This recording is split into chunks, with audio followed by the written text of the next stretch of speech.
namoni kimi ekoti hein. Namoni Congola comme quoi ba valeur ya ko respecter ba artiste na bango. Namoni kimi ekoti de bo fingi fali ebelete. Na yebisa ki bino bo tosa. Na yebisa bino no finga makasi po ba valeur ba musicien na bino. Nazo finga te po na nazo finga nde po ba valeur a fali. Parce que fali azaya bino. Azaya ba Camerounais te, azaya ba Ivoirien te, fali azanani ya RDC. Donc, bino ce que vous valorisez fallite, bino ce que vous pesi fali respecter tout temps vous pesa fali respect la part la bino.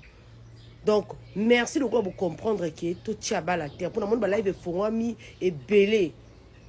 Ma paradis qu'on n'a pas lobby que donc ma paradis continue con sensibilité ba toto lingi qui m'écoute la ta communauté et ça la rappelle biso plaisir ité.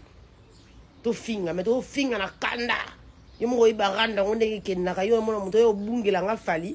Oya obungela fali na ngana obungela no lakso ke non basi ya balabala baza bano bakoni na kata balabala baza ba blédard bazali ba teti pe bazali ba warrior ba teti bazali ngona to ke na ngobongo donc tozo tala nani kaka mama Kongo yaka lisusu yo so yé no yé la ka fere oh lelo komi ba warrior bata mafinga obino le bo banda ki mafinga bo beti arena na bino bo banda kimia bo kumisa artiste na bino bon le bac est artiste na biso beti 10 ans betar na polo te félicitations bo suka wana so bo ko comparer artiste na bino na biso wana to ligango te to memarando likolo mais bo sepe na monike e koti batu j'ai déjà fini makasi j'ai déjà ki bo makate sensibilisation non on nos artistes congolais non